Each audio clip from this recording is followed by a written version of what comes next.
warahmatullahi wabarakatuh. Halo anak soleh dan soleha, bagaimana kabarnya hari ini?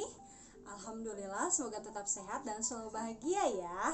Nah, pada video kali ini kita akan belajar mengenai ilmu pengetahuan sosial, mengenai interaksi sosial. Nah, sebelumnya kalian tahu gak apa interaksi sosial itu? Nah, interaksi sosial merupakan hubungan timbal balik antara dua orang atau lebih. Mengapa terjadi demikian? Sebab manusia merupakan makhluk sosial. Artinya, manusia akan selalu berhubungan timbal balik dengan manusia yang lainnya. Dalam interaksi sosial terdapat 3 jenis interaksi sosial. Yang pertama adalah interaksi sosial antara individu dengan individu. Yang kedua adalah interaksi sosial antara individu bersama kelompok. Yang ketiga adalah interaksi sosial antara kelompok dengan kelompok. Kemudian selanjutnya adalah contoh-contoh kegiatan interaksi sosial.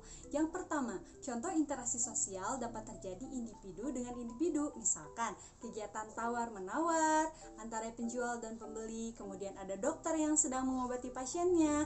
Kemudian anak yang sedang belajar bersama orang tuanya, dan lain-lain. Kemudian antara individu dengan kelompok, contohnya kegiatan belajar mengajar antara guru dengan murid-murid. Kemudian ada ketua RT yang sedang berbicara di depan warganya, ada seorang siswi yang membacakan puisi di depan teman-temannya, dan lain-lain.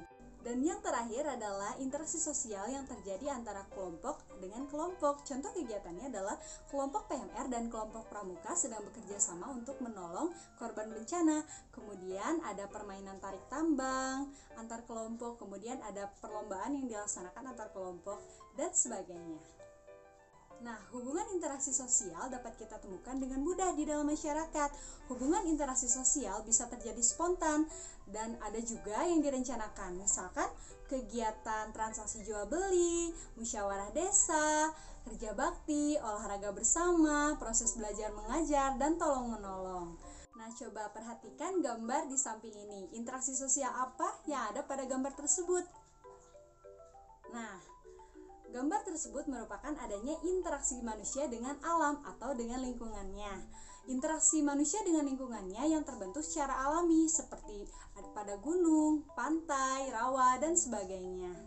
Dalam interaksi sosial antara manusia dengan lingkungannya juga dapat berdampak positif dan juga dapat pula berdampak negatif. Contoh interaksi manusia dengan lingkungannya yang berdampak positif adalah pengambilan sumber daya alam dengan bijak dan diikuti dengan pelestarian alam, seperti mengambil hasil panen, kemudian melakukan penanaman kembali. Nah, sedangkan contoh interaksi antara manusia dengan lingkungan yang berdampak negatif adalah pengambilan sumber daya alam dengan sembarangan dan tidak melestarikan kelestarian alamnya. Nah, misalkan penggundulan hutan dan pembakaran hutan. Selanjutnya mengenai bentuk-bentuk interaksi sosial. Yang pertama, interaksi sosial asosiatif merupakan bentuk interaksi sosial yang positif yang mengarah pada kesatuan dan kerjasama. Contohnya, siswa melakukan kerja kelompok, masyarakat melakukan gotong royong, dan orang-orang yang memiliki toleransi antar agama. Yang kedua, merupakan interaksi sosial disosiatif, yaitu interaksi sosial yang lebih mengarah kepada konflik dan perpecahan, baik individu maupun kelompok. Contohnya, warga antar suku yang melakukan perang untuk memperebutkan suatu wilayah, kemudian ada pelajar melakukan tawuran, dan sebagainya. Selain itu, interaksi sosial juga dilakukan manusia untuk memenuhi kebutuhan hidupnya. Interaksi sosial dapat terjadi di berbagai bidang, yaitu ada bidang politik, ada bidang ekonomi, dan ada bidang sosial budaya.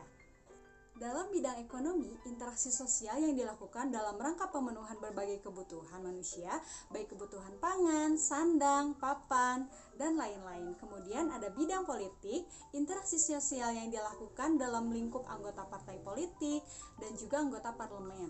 Kemudian ada bidang sosial budaya. Interaksi sosial ini umumnya masih banyak digunakan dan dilakukan di daerah pedesaan dibandingkan perkotaan. Contohnya adalah gotong royong, kerja bakti, dan sebagainya.